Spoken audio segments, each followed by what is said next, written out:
Students, मेरे प्यारे बच्चों, आप सबका स्वागत है हमारे YouTube channel education for all by PK में। आज हम लोग नेतरहाट विद्यालय प्रवेश परीक्षा के क्वेश्चन पेपर को हल करेंगे और ये क्वेश्चन पेपर वर्ष 2018-19 के मुख्य परीक्षा का है। इसमें हम लोग आज क्वेश्चन नंबर 11 से 15 को सोल्व करेंगे। पूर्व के वीडियो में हम बाकी इसके पहले वाले क्वेश्चन को सोल्व कर चुके हैं। तो आइए देखते हैं क्वेश्चन नंबर 11। क्वेश्चन नंबर 11 है, दो वर्गों के परिमापों का अनुपात 4:5 है, उनके क्षेत्रफलों का अनुपात ज्ञात करें। हालांकि इस क्वेश्चन का जो स्टैंडर्ड है, ये अगर इसको हम जब तक लॉन्ग मेथड से लंबा विधि से नहीं बनाएंगे तब तक स्टूडेंट्स को समझ में नहीं आएगा।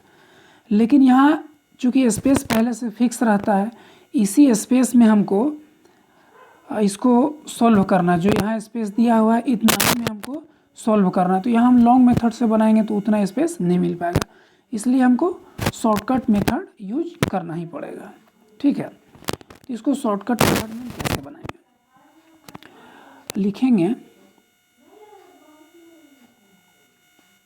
वर्गों के परिमापों का अनुपात इक्वल टू 4:5।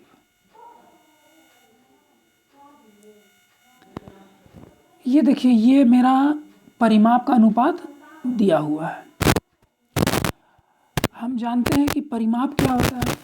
परिमाप 4 गुना 1 भुजा के बराबर होता है।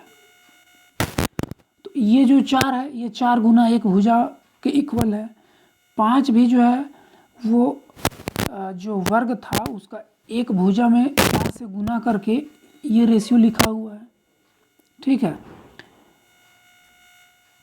तो हम डायरेक्ट लिखेंगे भुजाओं का अनुपात। परिमाप का अनुपात दिया हुआ है 4:5, हम लिखेंगे इसलिए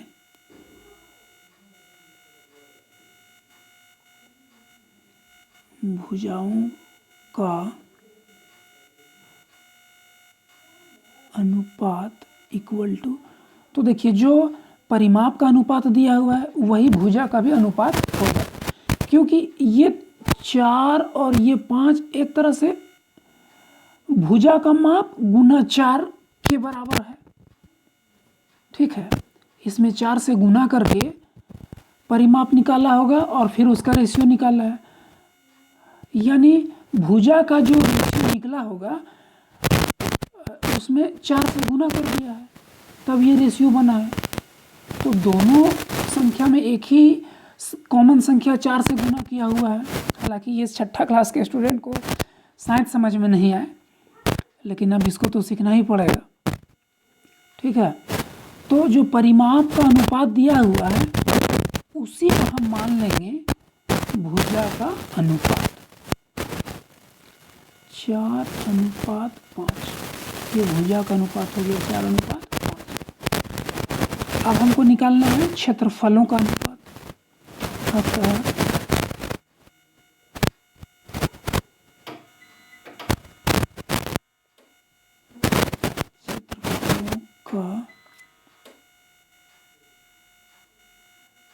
अनुपात इक्वल टू क्या होगा, ये भुजा है। हम जानते हैं कि क्षेत्रफल होता है भुजा का स्क्वायर, तो ये दोनों का स्क्वायर कर देंगे।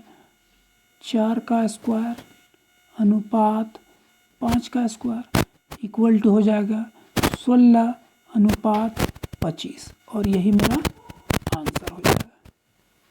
ठीक है, अब देखते हैं क्वेश्चन नंबर 12।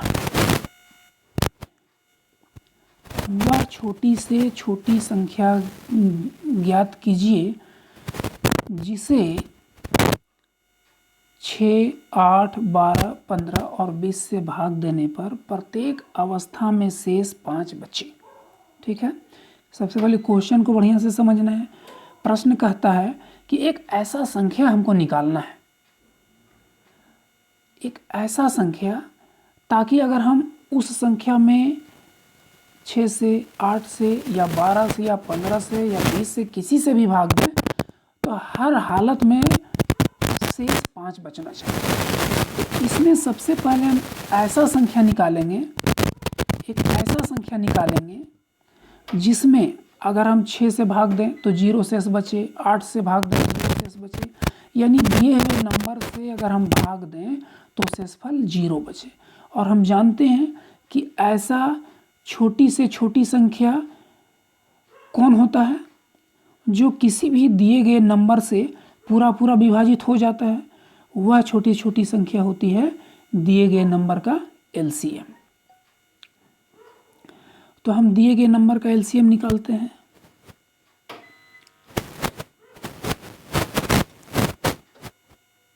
छः, 8, 12, 15 और 20 का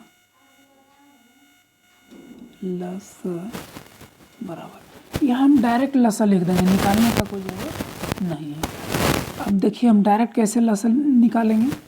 सबसे बड़ी संख्या को लेंगे 20 को, और 20 का गुणज हम लिखना शुरू करेंगे, और फिर उसमें से ऐसा गुणज लेंगे जो कि बाकी संख्या से विभाजित होता है।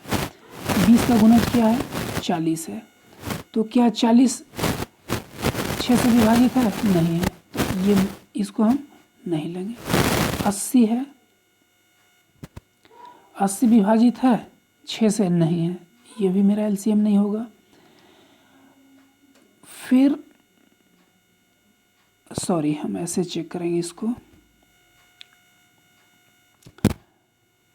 20 का गुणज पहले हम 20 लेते हैं, 6 से विभाजित नहीं है। 40 लेंगे, 6 से विभाजित नहीं है। 60 लेंगे, 6 से तो विभाजित है लेकिन 8 से नहीं है। फिर मेरा अगला मल्टीपल 20 का क्या होगा? 80 होगा। 80 6 से विभाजित नहीं है। 20 25 100 होगा, 6 से विभाजित नहीं है। 20 छक 20 से 120 होगा। 120 6 से विभाजित है, 8 से भी विभाजित है, 15 8 20 है, 12 से भी विभाजित है और 15 से भी विभाजित है। तो यही 120 जो है मेरा एलसीएम हो जाएगा।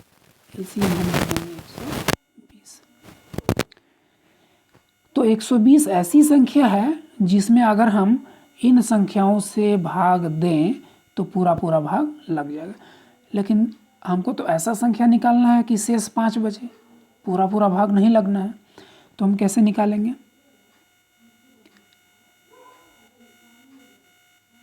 इसलिए अभीष्ट संख्या, मतलब जो संख्या हमको निकालना है वह क्या होगा? 120 + 5 बराबर 125 हो जाएगा।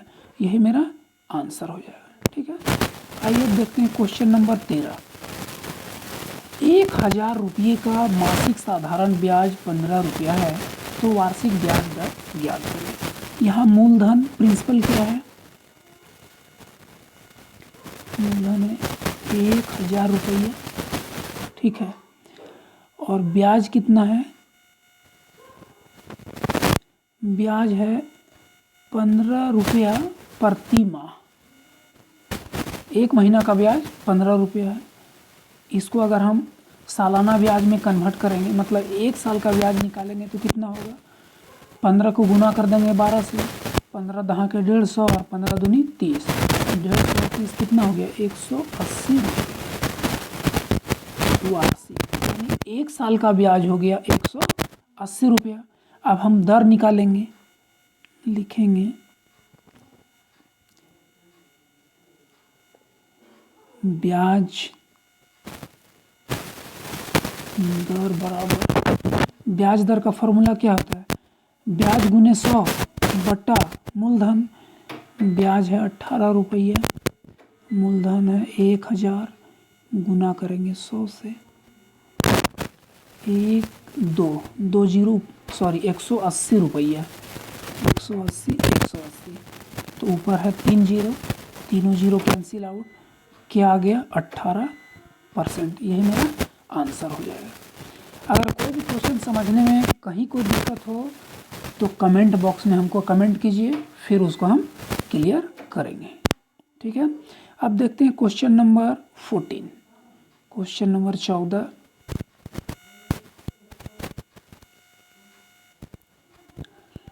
फोर ए बी प्राप्त करने के लिए a square plus 2ab plus b square में क्या जोड़ना चाहिए। ठीक है, मतलब इसमें हम कितना जोड़ेंगे तो ये वाला व्यंजक प्राप्त हो जाएगा। ठीक है, इसका मतलब है कि ये जो व्यंजक है मेरा इससे छोटा है, और कितना छोटा ये हमको निकालना होगा। जितना छोटा होगा उतना ही नहीं इसमें हम ऐड करेंगे, तब ये वाला हमको मिल जाएगा। ठीक है, तो ये कितना छोटा है ये हम कैसे निकालेंगे, दोनों का डिफरेंस निकाल लेंगे। दोनों का डिफरेंस निकाल लेंगे तो हमको पता चल जाएगा कि a square plus 2ab plus b square कितना छोटा है। तो हम डायरेक्ट लिखेंगे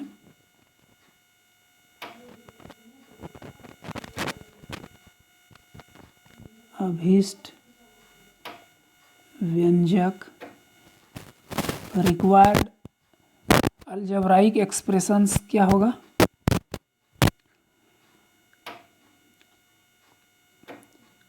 4ab प्लस बी स्क्वायर, ये वाला है। इसमें से हमको माइनस करना है क्या, माइनस करना है a square plus 2ab plus b square, इसको हम ब्रैकेट में रखेंगे। चलिए, अब 4ab प्लस बी स्क्वायर, अब ये ब्रैकेट जब हटाएंगे हम इसको तो सबका साइन बदल जाएगा। ए का साइन पॉजिटिव है, प्लस है, ये माइनस हो जाएगा। फिर 2ab माइनस हो जाएगा, प्लस है तो माइनस बी स्क्वायर हो जाएगा। अब इसको हम लोग सॉल्व करेंगे। 4ab में माइनस कर देंगे 2ab तो क्या बचेगा, 2ab। बी स्क्वायर प्लस में है, बी स्क्वायर माइनस में, कैंसिल आउट, और ये बच गया माइनस ए स्क्वायर। यही मेरा आंसर हो जाएगा। ठीक है, अब आइए क्वेश्चन नंबर 15। क्वेश्चन नंबर 15 आसान है। 63 मीटर भुजा वाले वर्गाकार मैदान का परिमाप एवं क्षेत्रफल ज्ञात करें। ठीक है,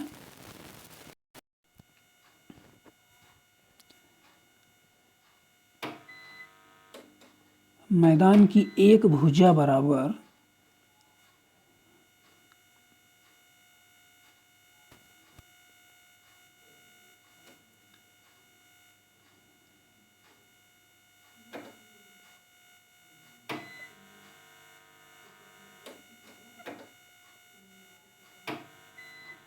63 मीटर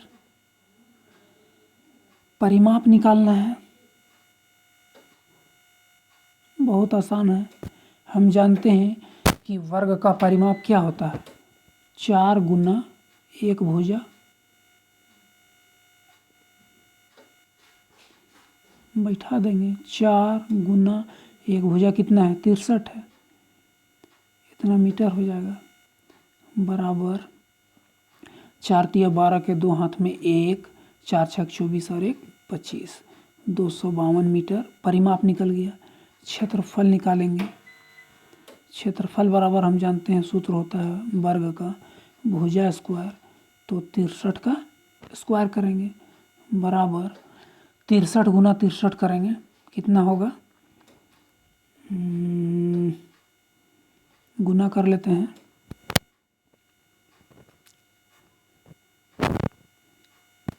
63 गुना 63, 3 तिहाई 9, 3 छक 18, क्षेत्री के 18 के 8 हाथ में 1, 6 छक 36, 1 37, 9 8 8 16 के 6 हाथ में 1, 2 और 7 9 3, जो कैरी करते हैं ना उसको हाथ में बोलते हैं, आप लोग समझिएगा इसको। 39 69,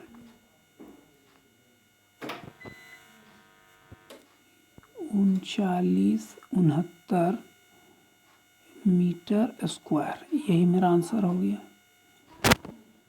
ठीक है, तो आज हम लोग यहीं रुक जाते हैं। क्वेश्चन को अगले वीडियो में हम लोग सॉल्व करेंगे। ठीक है बच्चों, तो बाय, गुड बाय।